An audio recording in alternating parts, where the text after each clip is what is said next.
Mr. Deputy Chairman, there is no dispute in regard to the question that the working journalists had been suffering for long and that they need legal protection in their profession. As they were suffering, government appointed the press commission, and as a result of the recommendations of the press commission, we are here discussing this bill today to safeguard their interest. Now our aim is to protect them from their employers.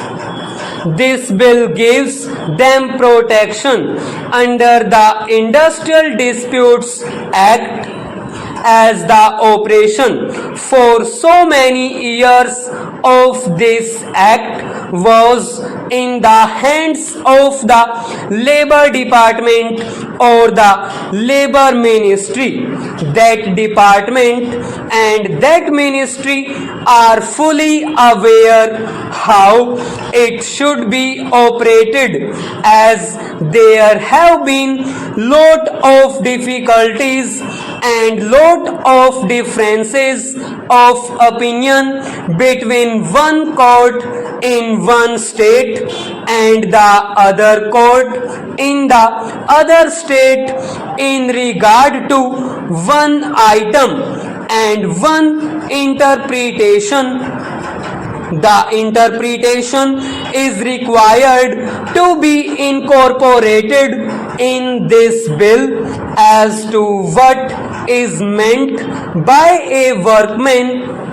The Industrial Disputes Act has given the definition of the term workman, but it has been interpreted by different courts in different states in different ways.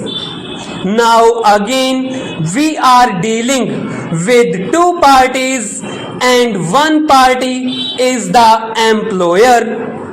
In the definition of the employer also, we do not find if we can properly put the directors or the managers as the employers. Now this bill has tried to exclude certain staff and certain people doing certain jobs. Sir, the intention of this measure is to safeguard the interests of the working journalists by bringing them under the purview of the Industrial Disputes Act, by which they will be provided with certain machinery where they can go for a redress of their grievances. Sir, we must make sure that working journalists may not be defined as employers instead of as workmen. If, as we say here, an employer is one who is employed in a managerial or administrative capacity, there is bound to be difficulty. I will cite an example. Now, a working journalist might get two typists in his office and he may have 3 peons. He may be actually a supervisor acting on behalf of the manager also. Now he is performing the work entrusted to him by the manager or the managing director. If such a person has got any grievance he goes to this machinery that is to be appointed under this bill, and he is entitled to get relief, but as he is partially employed as manager, he may be denied that right. Therefore, I am afraid that whatever we may try to do, we must be very specific in this matter. I think we should say that the working journalist means a person whose principal avocation is that of a journalist, etc., etc., and then they are also termed as workmen under the Industrial Disputes Act. Otherwise, we will be faced with that sort of difficulty. As others, trade unions are experiencing in their day-to-day work in the appellate tribunal or the industrial tribunal or in other courts. I hope that the minister in charge of this bill will consult the labor minister, who is an expert in this matter, as to how to safeguard really the interests of these people by putting a proper definition for the working journalists. Now I have got another point. Really, this should have been brought forward by the Labor Department, as they have been operating the Industrial Disputes Act.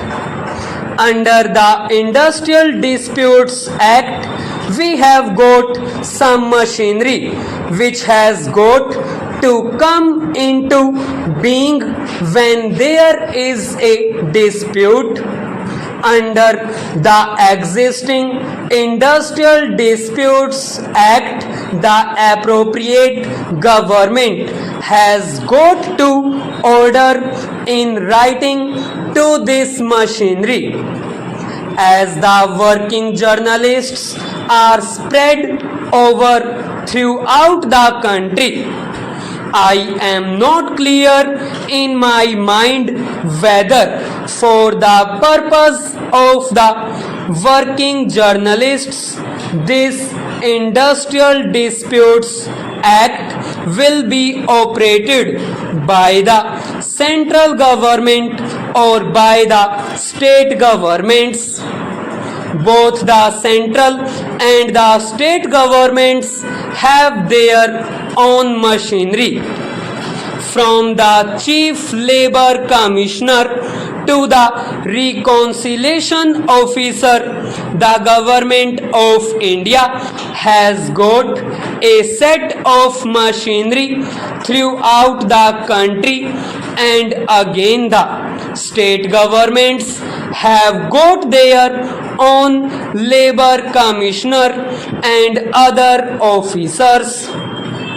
I want that also must be specifically provided in this bill as to whether they have got to go to the central government or to the state governments for the redress of their grievances.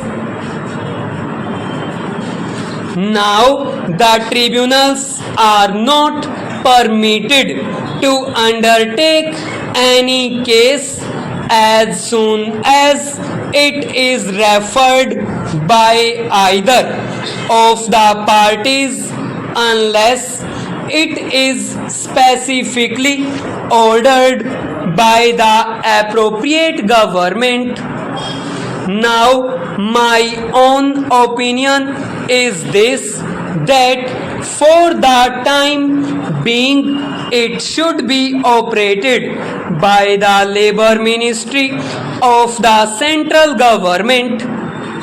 Neither the Information and Broadcasting Ministry nor the state governments should operate this, because it is a new thing incorporated by the central government, and the government of India knows what for they are coming forward with this piece of legislation. I want that the Information Ministry should hand over this business to the Labour Ministry, should hand over this business to the Labour Ministry, which should operate this through its own machinery. Sir, anyone who knows anything of journalism in this country will welcome the protection that this bill gives to working journalists. There is no doubt that their present lot is a hard one, and that it is difficult, sometimes even for the best of them, to discharge their duties honestly.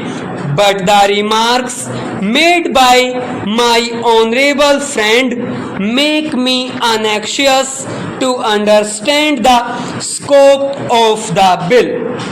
My honorable friend spoke of the protection given to editors who expressed their views freely, even though they may be unpalatable to the proprietors of their papers.